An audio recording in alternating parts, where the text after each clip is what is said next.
37-year-old Jessica Johnson was always ready for her close-up. She was always dressed up and really pretty, and she knew it. She's fancy, glammed up, diva.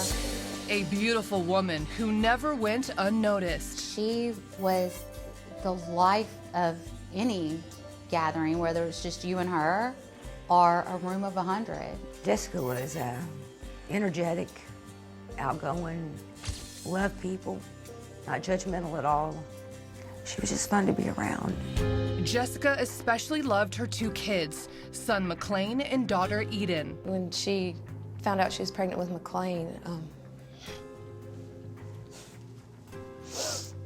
she was nervous. I was nervous for her. But she was excited too. For the single mom, her two kids were her everything. Anything that had to do with her kids, Jessica was always there for them. And so were their grandparents. Jessica and her kids lived with her mom and dad. They've been part of our life just like she has. She was a good mom when she was doing good, and then, you know, of course, she had her problems. Some of those problems, her family says, were hanging with the wrong crowd. I was disappointed in her, in the choices she was making and what she was doing. And according to her sister Kayla, Jessica's new taste in men. She was normally really picky on guys, so it was a surprise her last two boyfriends that she had were pretty mean and controlling and kind of narcissistic. What was she attracted to about these guys? Well, I don't know. I can't explain what she was attracted to. I mean, the crazy thing is, Jessica's never been attracted to men that was tattooed up. Neither one of my girls have ever had any tattoos, piercings, or anything like that. Michelle Bland believes she knows why her good friend was attracted to bad boys. I think some women just think they can save certain men. But in early June, it would be Jessica who needed saving. The first sign of trouble, her mother couldn't reach her. Thursday, I kept trying to get in touch with her and said, this is very unusual for Jessica. She always made sure that she, text, and most of the time she'd even send me her locations. This time, Jessica didn't text or send her location. Instead, Linda learned of her daughter's whereabouts from the county coroner. He told me that my daughter had committed suicide.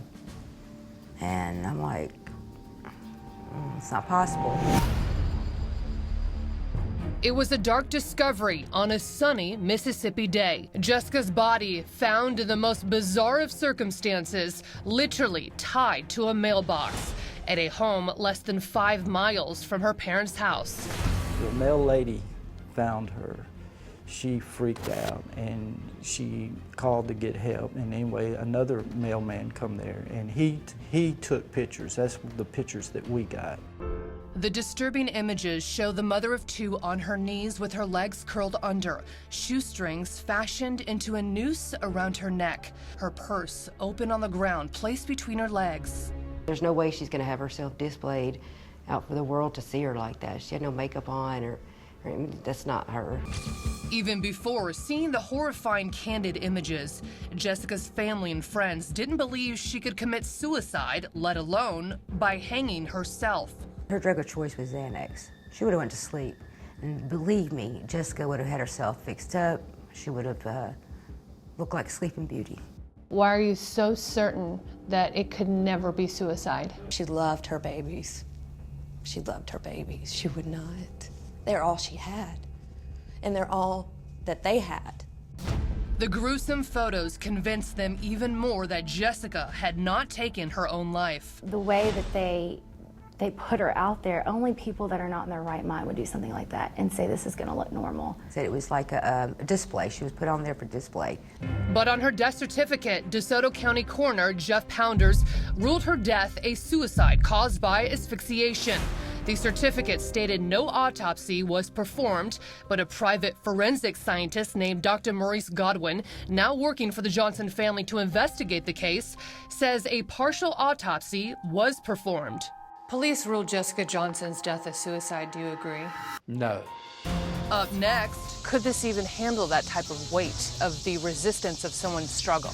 will crime scene experts see that police apparently didn't?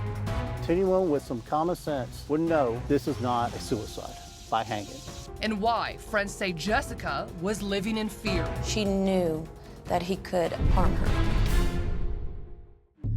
He says the positioning of her body against the mailbox also doesn't make sense. The majority of the force of the pressure was on her cheekbone.